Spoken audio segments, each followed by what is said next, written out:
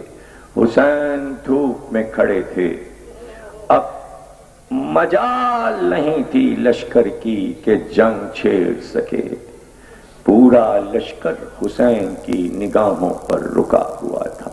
حسین جب چاہیں لڑائی چھڑے، لیکن ایسے میں پروردگار نے حکم دیا اپنے انبیاء کو، اپنے ملائکہ کو کہ جاؤ آج ہمارا حسین لڑے گا۔ کربلا کے میدان میں بڑا اشتہام ہو گیا، آدم، نوح، ابراہیم، موسیٰ، عیسیٰ، کوئی نبی ایسا نہیں تھا کہ جس کی روح کربلا کے میدان میں نہ آئی ہو۔ ملائکہ کی صفیں، جبریل امین سب کربلا میں موجود تھے، پورا میدان بھرا ہوا تھا ان ارواح سے جنہیں جنت سے اذن ملا تھا کہ جاؤ حسین کا آخری دربار دیکھو، سب موجود تھے۔ ایسے میں سورج نصف النہار پہ آ چکا تھا اور سورج کی حدت، سورج کی دھوپ حسین پر پڑ رہی تھی۔ حسین دھوپ میں کھڑے ہوئے تھے کہ ایک بار سایہ ہو گیا، حسین پر سایہ ہو گیا، کہاں اتنی سخت دھوپ پر کہاں سایہ۔ ایک بار حسین مڑے، مڑ کر دیکھا تو جبریل اپنے پروں کو پھیلائے ہوئے حسین پر سایہ کیے کھڑے تھے۔ آفتاب اور حسین کے درمیان جبریل آ گئے تھے سایہ کرنے۔ ایک بار کہا جبریل امین کیوں آئے ہو اور یہ پر کو پھیلا کر سایہ کیوں کیا ہے؟ بے اختیار جبریل نے کہا شہزادے جھولا جھلایا ہے، ماں کا پیار آنکھوں سے دیکھا ہے، چکی پیستی جاتی تھی اور گود میں آپ کو لے کر لوری دیتی جاتی تھی، بچپن میں گود میں کھلایا ہے حسین، اتنی دھوپ میں کھڑے ہو مجھ سے نہیں دیکھا جاتا، ارے تیری ماں حسین دھوپ میں نہیں نکلنے دیتی تھی۔ کہا جبریل ہٹ جاؤ، یہ وقت امتحان ہے، معبود امتحان لے رہا ہے اور حسین امتحان دے رہا ہے، ہٹ جاؤ جبریل، ہمارے اور معبود کے امتحان میں حائل نہ ہو، پروں کو سمیٹ لو، ہٹ جاؤ۔ جبریل حکم حسین سے ہٹ گئے، ادھر جبریل نے اپنے پر سمیٹے، ادھر حسین نے اپنے گریبان کو پھاڑ دیا اور گریبان کو پھاڑ کر سورج کی طرف سینہ کیا، کہا معبود تیرے سورج میں جتنی گرمی ہے سب کا رخ حسین کی طرف کر دے، حسین امتحان دے رہا ہے۔ آج ہم یہ دیکھنا چاہتے ہیں کہ ہم امتحان میں کتنے کامیاب ہوتے ہیں۔ کون تھا جو حسین کے امتحان میں حائل ہو جائے؟ ملائکہ کو بھی پیچھے ہٹا دیا، جنوں کے لشکر کو بھی پیچھے ہٹا دیا، ہم نہیں چاہتے کہ کوئی ہماری طرف سے لڑے، اس کے باوجود یہ آواز حل من ناصر، ہے کوئی ناصر، ہے کوئی حسین کا مددگار؟ یہ حسین آخری لڑائی کربلا کی لڑ رہے تھے، حسین کے بعد پھر کوئی امام لڑا نہیں، حسین کی جنگ پر جہاد کا خاتمہ ہو گیا، اس دبدبے سے زین کیا روم و شام کو حکم جہاد، پھر نہ ہوا 9 امام کو۔ یہ حسین کی جنگ تھی کہ 9 اماموں کو پھر جہاد کا اذن نہیں ملا، اس شان سے حسین لڑے، لیکن ہر بار حملہ کر کر کے کہتے جاتے ہے کوئی میرا ناصر، ہے کوئی میرا مددگار؟ ملائکہ انکار کر دیا، اجنہ انکار کر دیا۔ ایک بار زمین نے آواز دی، اے فرزند رسول ہم نصرت کریں، حسین نے زمین سے انکار کر دیا۔ آسمان نے آواز دی ہم مدد کریں، ہوا نے آواز دی ہم مدد کریں، کائنات کی کوئی مخلوق ایسی نہیں ہے جس نے حسین کے حل من ناصرن کے جملے پر لبیک نہ کہا ہو۔ ہر طرف سے آواز آ رہی تھی فرزند رسول ہماری مدد، ہماری مدد، لیکن ہر ایک سے انکار کر دیا۔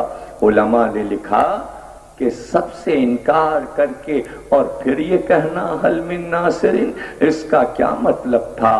تو علماء نے معصومین سے پوچھا تو معصومین نے جواب دیا کہ حسین قیامت تک کے لیے پکار رہے تھے کہاں ہیں میرے ناصر، کہاں ہیں میرے ناصر۔ حسین کا مقصد یہ تھا کہ میں تمہیں لڑنے کو کیا بلاؤں، میں خود کافی ہوں جنگ کرنے کے لیے، مجھ سے زیادہ بہادر کون ہو سکتا ہے؟ میں ناصروں کو اس لیے پکار رہا ہوں کہ قیامت تک مجھ پہ روئے گا کون؟ اب میرا ناصر وہ ہے جو میرا ماتم کرے، میرا ناصر وہ ہے جو میری فرش عزا بچھائے، میرا ناصر وہ ہے جو اپنی آوازوں کو یا حسین کہہ کے بلند کرے، میرا ناصر وہ ہے جس کے آنسو رخسار پر بہتے رہیں۔ اب حسین کی نصرت یہ نہیں ہے کہ دولتوں کے انبار لگا دو، حسین نے صرف یہی پکارا تھا اور یہی کہا تھا میرے چاہنے والوں بس ایک ہی تو پیغام ہے، جب ٹھنڈا پانی پینا تو میری پیاس کو یاد کر لینا۔ ہائے بے کسی کہ اتنا ثواب رکھ دیا گیا کہ جب پانی پینا تو بس اتنا کہنا ہائے پیاسے حسین، یہی کلمہ تمہیں رلا دے گا۔ ہاں شب عاشور ہے، سواریاں آ چکی ہیں، سب بیویاں آ گئی ہیں، پرسہ لینے آئی ہیں۔ آپ تیار ہو جائیں کہ پرسہ کیسے ادا کریں گے۔ اس عزا خانے کی آخری شب کی مجلس ہے اور آپ کو حق ادا کرنا ہے، آپ کو جناب سیدہ کو پرسہ دینا ہے۔ میں آپ کو تھکا نہیں رہا ہوں، میں آپ کو موقع دے رہا ہوں کہ آپ یا حسین کس طرح بھی کریں گے مجلس ختم ہونے پر۔ آپ ابھی سینے پر ہاتھ کیسے ماریں گے؟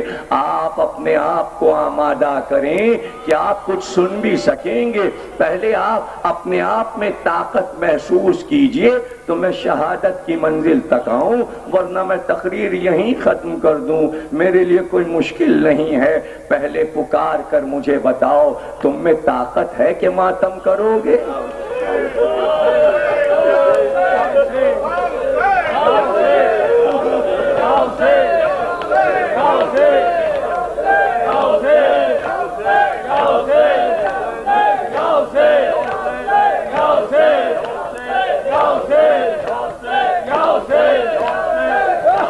پکار رہے تھے حل من ناصرین کہ ادھر سے ایک مسافر گھوڑے پہ سوار گزرا، اس نے صدا سنی تو قریب آ گیا۔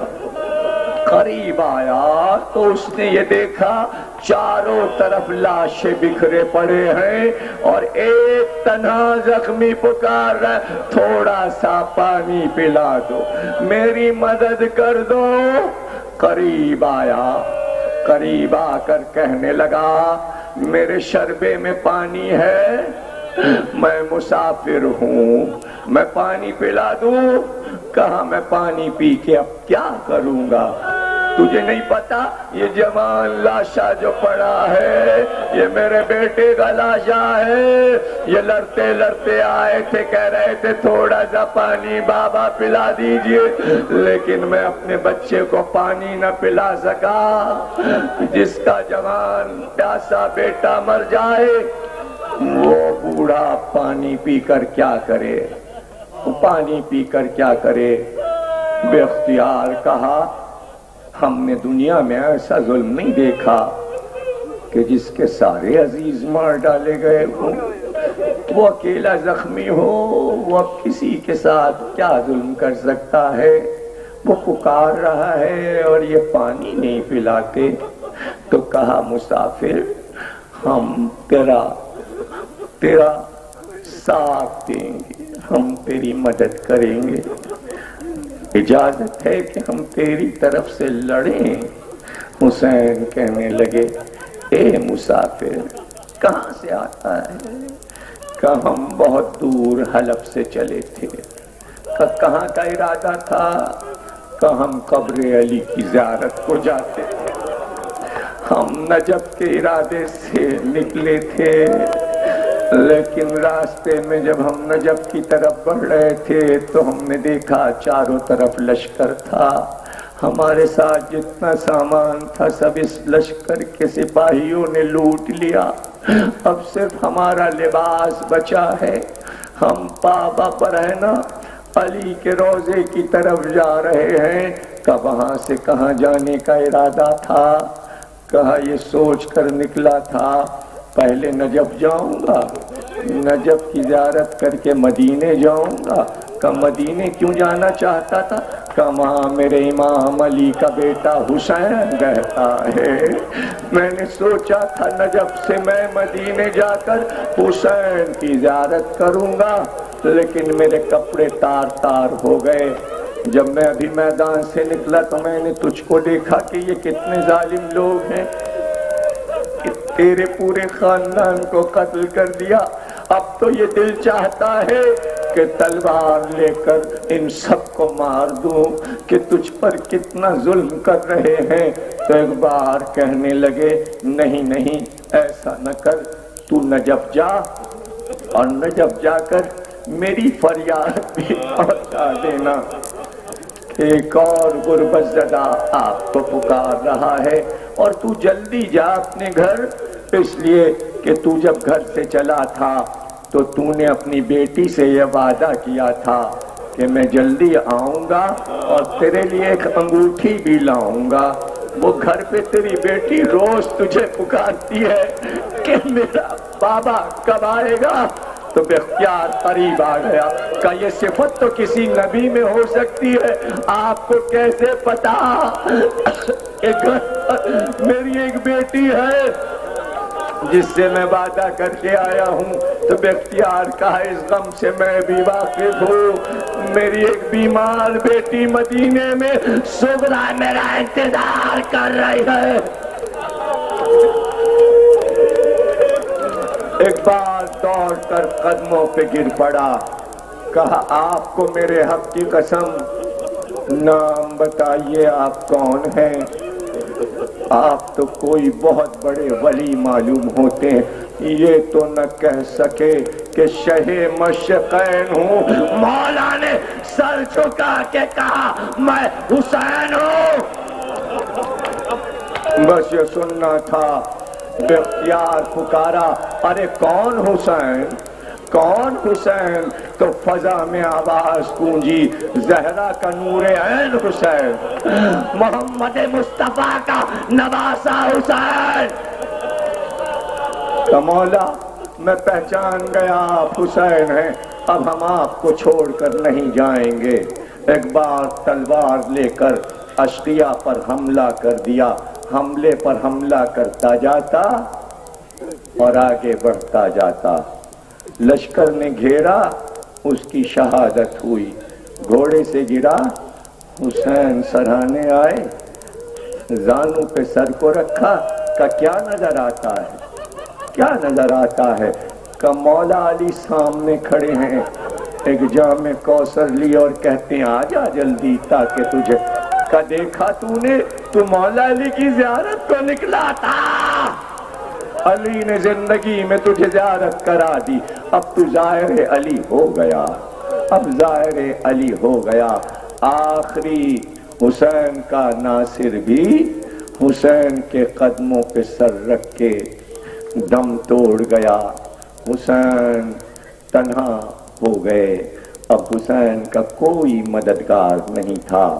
اب حسین نے ایک بار عرش کو دیکھا، لشکر کو دیکھا، ذوالفقار کو کھینچا، خیمے سے ذوالکفل تک 12 میل لشکر کو بھگایا کہ لشکر کی آخری صف کوفے کے قلعے سے ٹکرانے لگی۔ کوفے میں پتہ چلا، پورے شہر میں یہ شور تھا حسین نے حملہ کیا ہے۔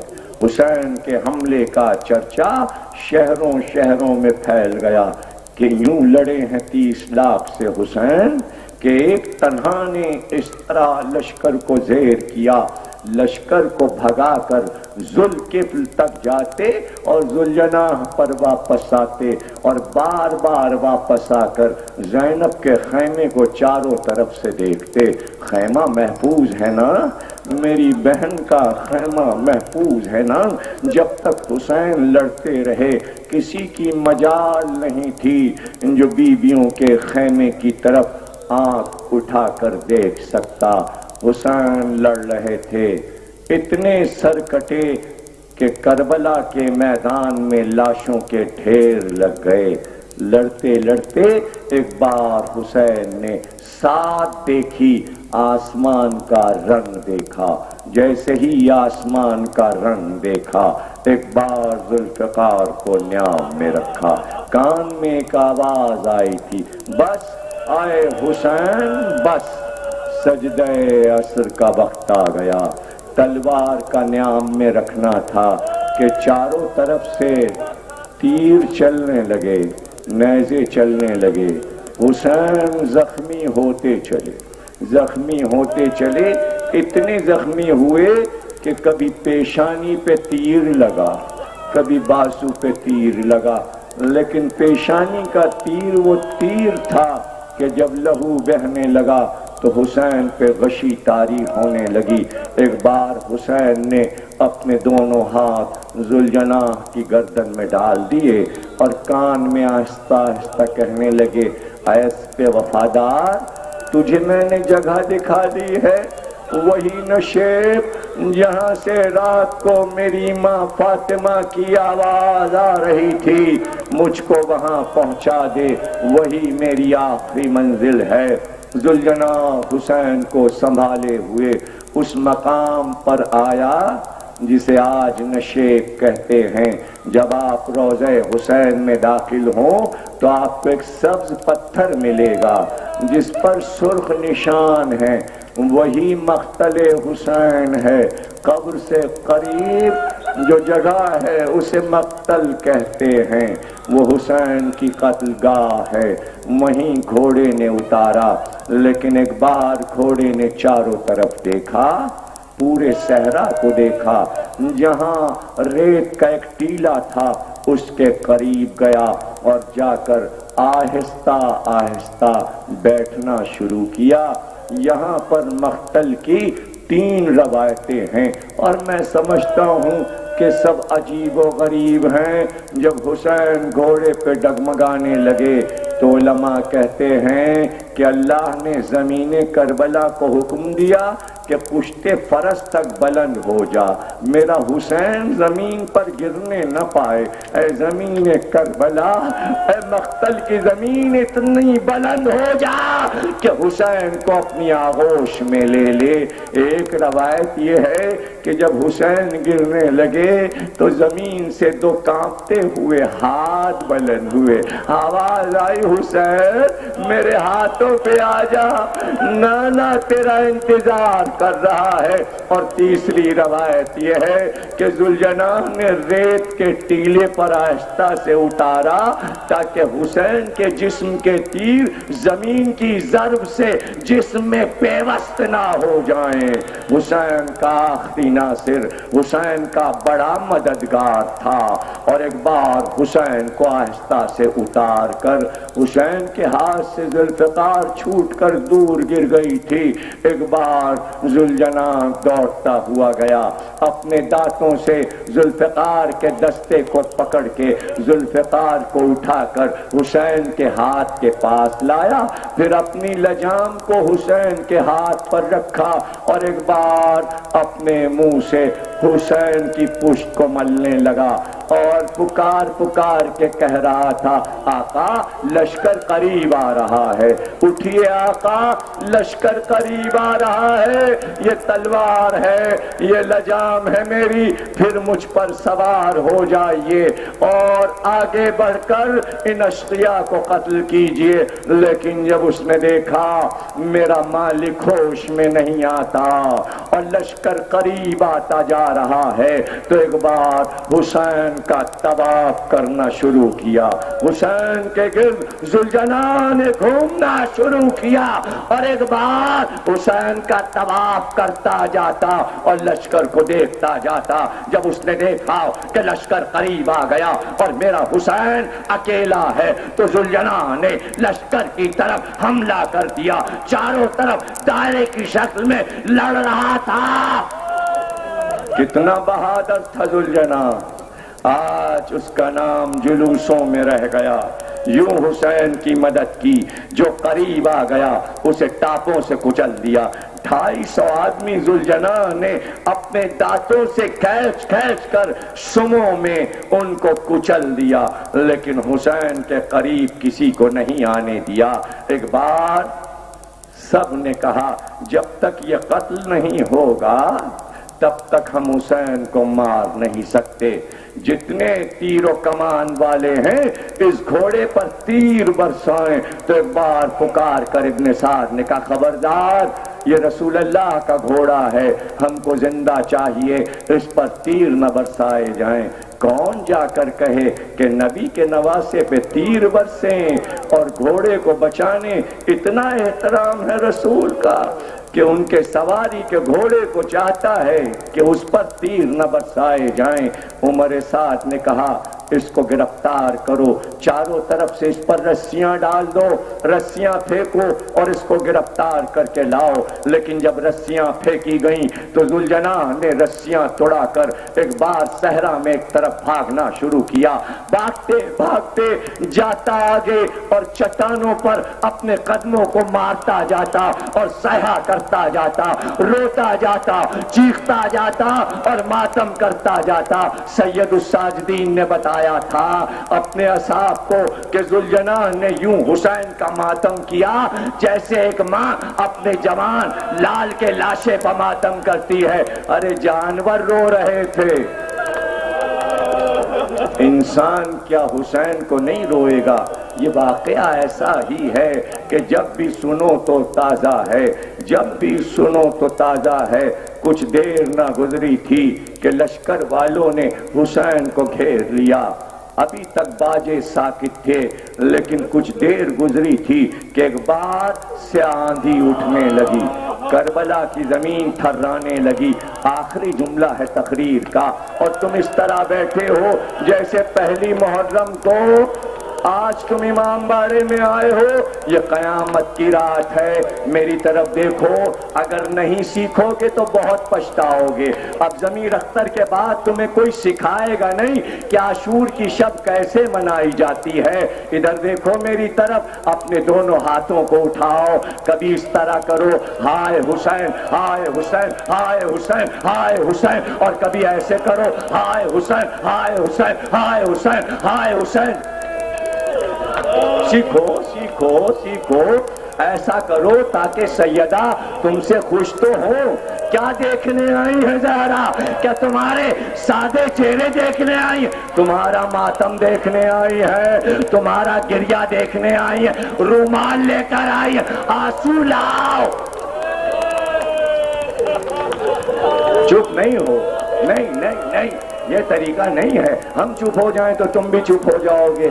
سیکھو سیکھو، تمہیں حسین کے لہو کا واسطہ، سیکھو، خدا کے لیے سیکھو۔ ارے 5 سیکنڈ کا مسئلہ ہے، میں بتا رہا ہوں، سمجھ میں نہیں آ رہا؟ کیا شرم آتی ہے؟ کیا ماتم کرنا نہیں آتا؟ کیا منہ سے آواز نکالنا نہیں آتی؟ آخر تک سب منہ سے بولو، منہ سے بولو، گریہ کرو، چلاؤ چلاؤ چلاؤ۔